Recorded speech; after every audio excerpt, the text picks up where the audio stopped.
Assalamualaikum warahmatullahi wabarakatuh.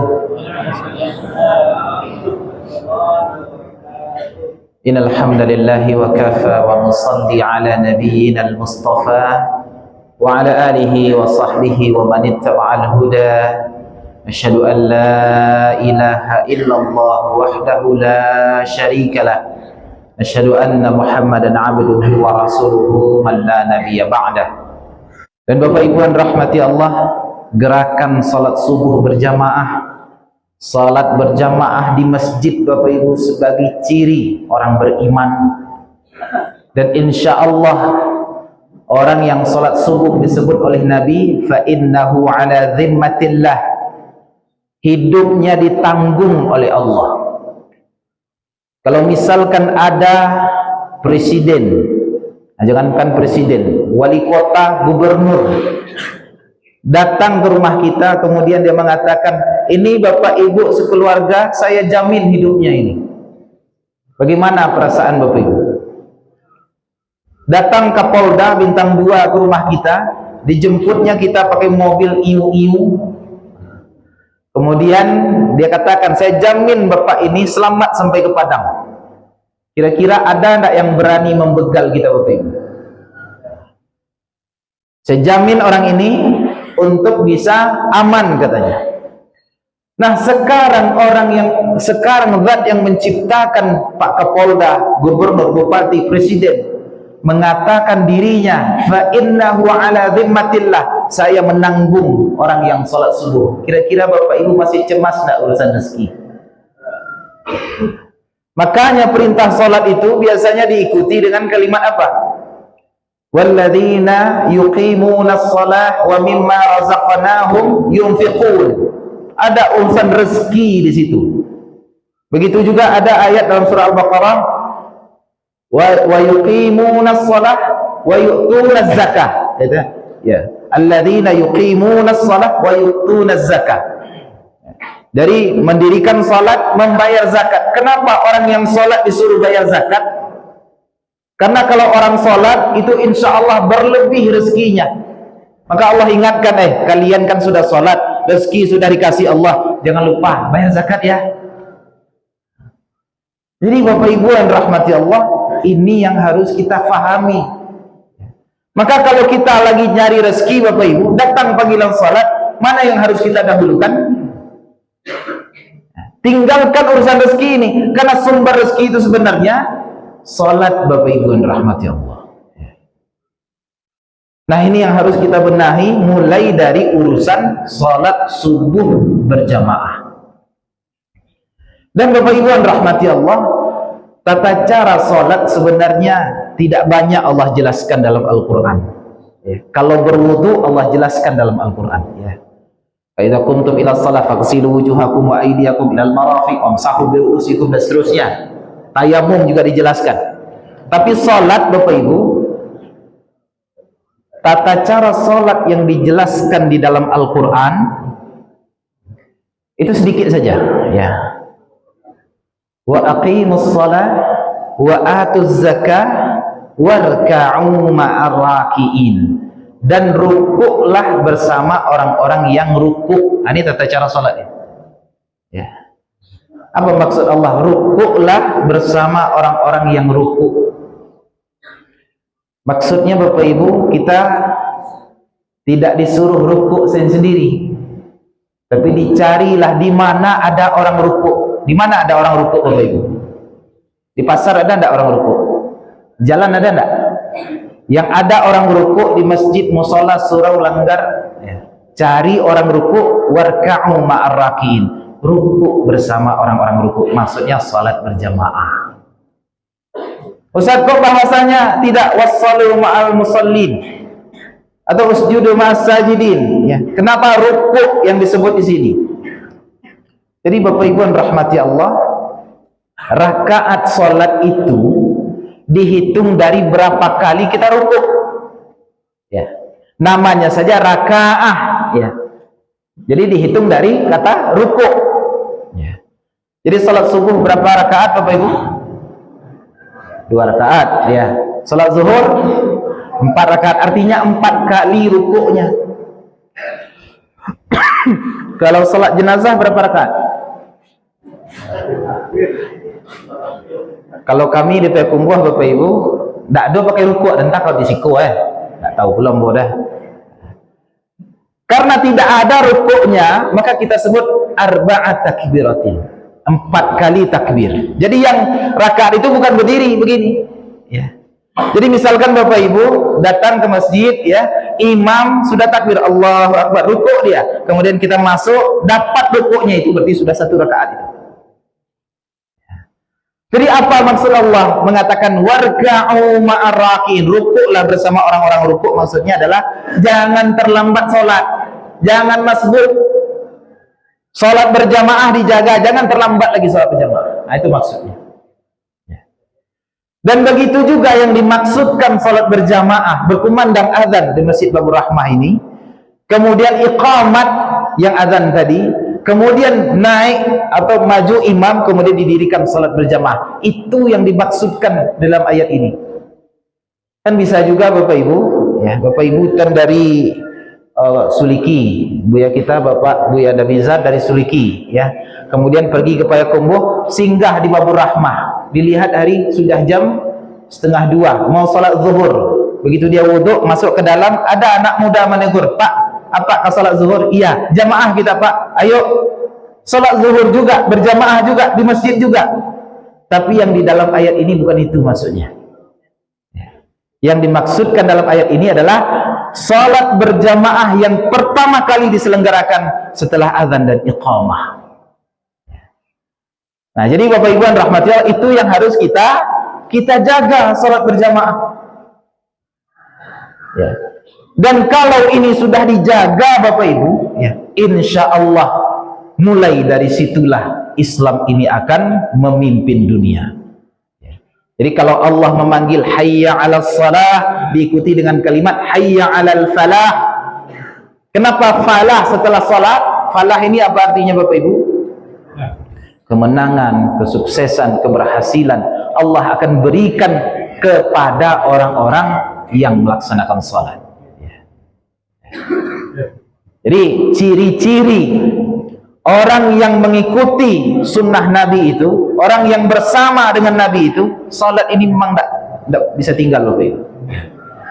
Di ayat terakhir dalam surat Al-Fath, Al-Fath ini artinya kemenangan, ya. Al-Fath artinya kemenangan. Makanya Islam kalau masuk ke satu tempat kemudian meraih kemenangan, itu namanya futuhat, membuka satu negeri, ya. Jadi Islam bukan ekspansi atau menjajah, bukan.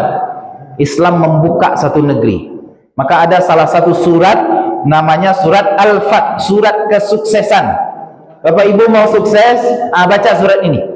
Tidak banyak-banyak ayatnya, cuma 29 ayat saja. Silahkan dibaca, Allah sudah jelaskan apa tips jadi orang sukses di sini. Dan di ayat yang terakhir Allah Subhanahu wa taala sebutkan contoh orang sukses. Siapa itu? Siapa orang sukses sepanjang masa? Allah sebutkan Muhammadun Rasulullah. Namanya adalah Muhammad, gelarnya Rasulullah, orang paling sukses sepanjang masa. Walladzina ma'ahu. Setelah Nabi Muhammad adalah orang-orang yang bersamanya. Ya. Jadi ada di sini para ulama mengatakan ini maksudnya sahabat. Ada juga yang mengatakan maksudnya adalah orang yang bersama Nabi. Kalau dia menegakkan sunnah Nabi berarti dia bersama Nabi. Ya. Orang yang berjuang memperjuangkan sunnah Nabi. Ini maksudnya walladzina ma'ahu. Ya. Ada sifatnya, apa sifatnya? Asyidda'u 'alal kuffar, keras kepada orang kafir. Ruhama'u bainahum, berkasih sayang sesama mereka. Kemudian apa lagi? Tarahum ruk'an sujada, engkau lihat mereka rukuk dan sujud. Rukuk sujud ini gerakan apa Bapak Ibu? Saya lihat senam tidak ada sujud. Ya. Kalau rukuk mungkin ada, tapi sujud tidak ada, senam, Pak. Jadi rukuk sujud ini gerakan salat. Ya, disebutkan di sini tarahum ruk'an sujada. Engkau lihat mereka. Ya. Jadi kalau dilihat mereka, ya salat berarti salatnya tidak di rumah ini. Kan di rumah kan tidak nampak. Kan bahasanya di sini tarahum, engkau lihat mereka. Berarti salatnya di mana? Di masjid, ya. Dan ini menjelaskan juga salatnya bukan hanya sekedar di masjid, di saf terdepan. Kalau belakang tuh tidak nampak, ya. Kan di sini bahasanya tarahum, engkau lihat mereka itu ruk'an sujadah, rukuk dan sujud. Berarti safnya di barisan depan. Jadi Bapak Ibu datang dari rumah ketika azan berkumandang, masuk ke Masjid Babur Rahmah ini, cari saf paling depan. Ya.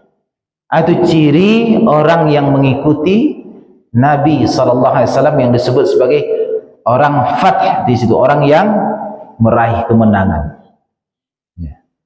Jadi Bapak Ibu yang rahmati Allah, ada seorang anak muda yang sudah diramalkan oleh Nabi, la tuftahanna Konstantiniyah, kata Nabi, nanti akan ada yang menaklukkan negara adidaya, yaitu Konstantin, ya, Konstantinopel.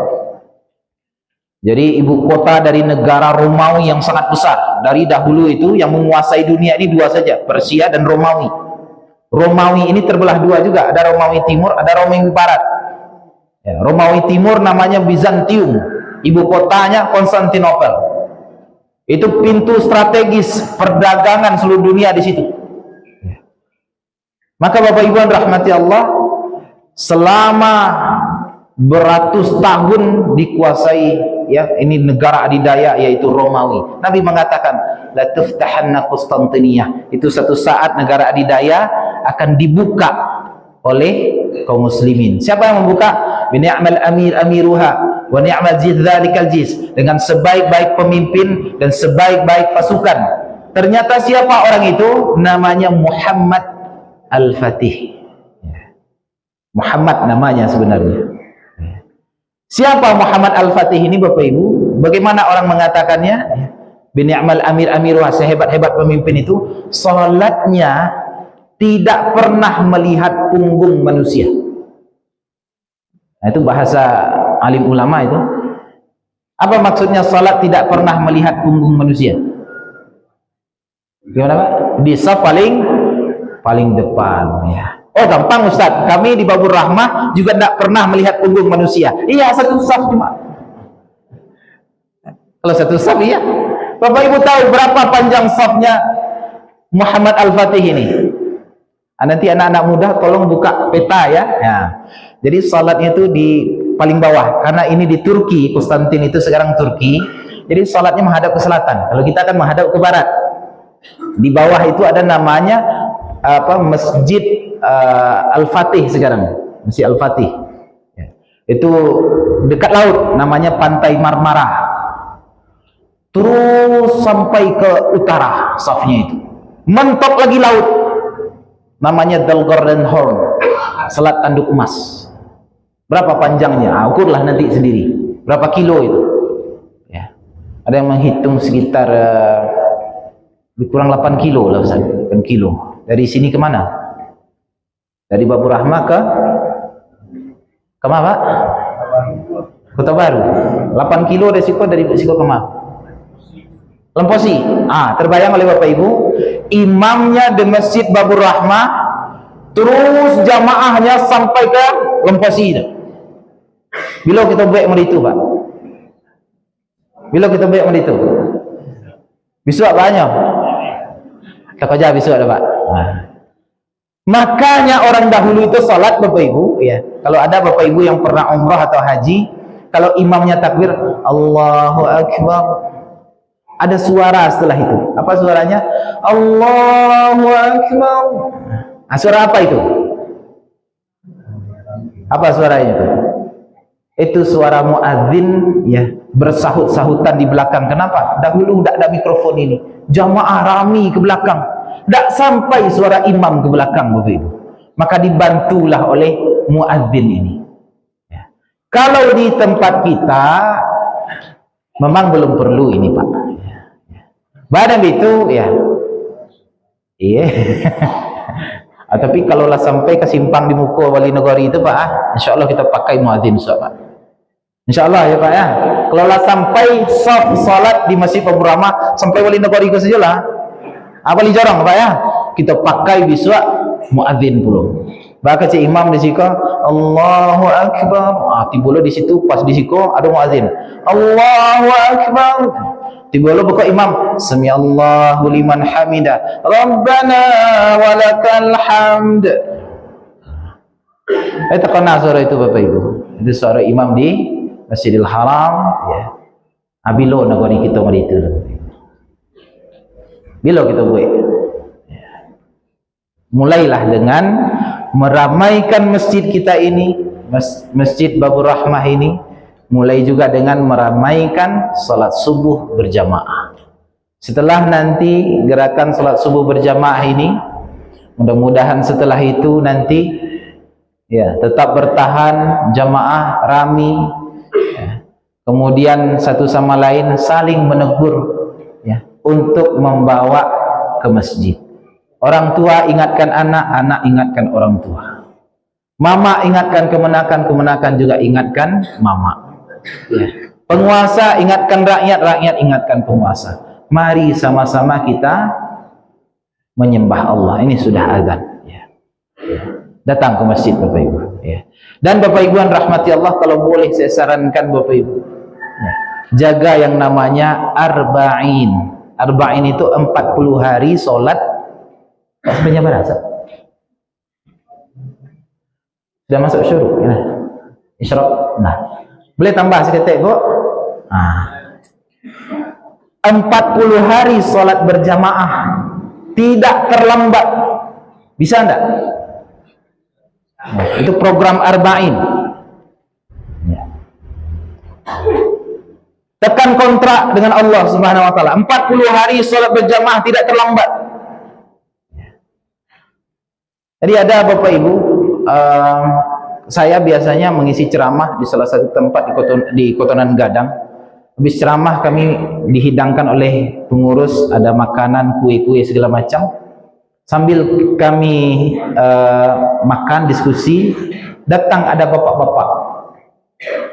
Apa kata bapak ini? Pak Ustadz, boleh enggak, sebenarnya saya malu, tapi boleh enggak saya minta kuenya? Oh silakan Pak, silakan bergabung gitu ya. Bukan Pak Ustadz untuk bawa pulang. Nah, kemudian tentu kita diskusi, tanya ya.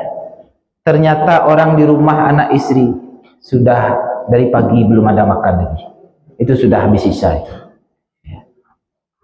Kemudian saya menasehati bapak ini, ya, Pak, bapak di mana tinggal? Ada di ujung situ Pak Ustadz. Mau enggak bapak sholat di sini 5 waktu di musola ini? Nanti bapak mau enggak azan di sini? Insya Allah Ustaz. Ya. Kemudian kita jelaskan, usahakanlah disiplin sholat. Allah yang akan bantu bapak. Kalau kami bantu cuma kue ini berapalah? Kalau uang berapalah? Tapi kalau Allah yang bantu bapak, tak butuh pertolongan orang lain lagi. Insya Allah Ustaz. Dan benar bapak ibu ya. 5 waktu bapak ini azan di masjid di musola itu, dan bapak ibu memang kebetulan ketika itu garinnya sedang berhalangan, jadi bapak ini langsung menggantikan jadi garin azan. Dan mohon maaf memang azannya irama ya kadang ya itulah ya. Alhamdulillah ya, azan 5 waktu di situ, karena tidak ada yang azan karena dia paling depan. Begitu waktu masuk dia sampai azan. Bapak ibu, ternyata tidak sampai 40 hari bapak ibu. Luar biasa cepatnya pertolongan Allah. Kontraknya 40 hari. Tak sampai 40 hari. Ternyata istri si bapak ini pandai buat kue. Nanti kalau ada yang mau saya tunjukkan orangnya. Ya.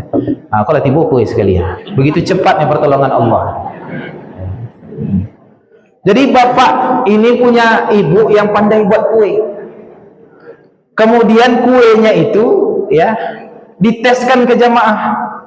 Kata jemaah, enak kuenya. Tapi yang kau yang lembut boleh ya. Enak kuenya. Ya. Kemudian ada yang pesan, ada yang pesan. Kemudian ada yang di sebelah itu bilang, saya ada warung di sekolah Pak, masukkanlah ke warung yang ada di sekolah. Yang ini juga pesan, masukkan ke warung yang ada di situ. Ini pesan lagi, masukkan, saya ada jajanan pagi-pagi, tapi harus buat pagi-pagi, bisa enggak? Diantarkan. Sekarang 6 orang karyawannya Bapak Ibu. Ya. Dan tidak lama setelah itu beli motor udah beli motor, walaupun second tapi cash. Wah, luar biasa Bapak ini. Sekali lagi nanti kalau mau tahu saya tunjukkan orangnya. Dahsyatnya salat bekerja dalam kehidupan kita. Kalau mau memperbaiki hidup kita, mulai dari memperbaiki salat. Allah ingin perbaiki hidup kita ini. Innallaha la yughayyiru ma biqaumin hatta yughayyiru ma bi anfusihim. Allah tidak akan merubah nasib satu kaum sebelum kaum tersebut mengubah apa yang ada pada dirinya. Apa maksudnya? Ubah diri kita ini bagaimana hubungan dengan Allah, dengan memulai memperbaiki dengan salat. Perbaiki salat Bapak Ibu. Allah perbaiki kehidupan kita. Mau enggak seperti itu? Sudah, jangan berlarut-larut lagi masalah dalam hidup kita. Masalah keluarga, masalah sosial, masalah bermasyarakat. Berlarut-larut masalah ini. Perbaiki masalah itu dengan apa? Salat Bapak Ibu. Di situ tersangkutnya kita selama ini. Datanglah ke masjid. Ajak anak kemanakan kita.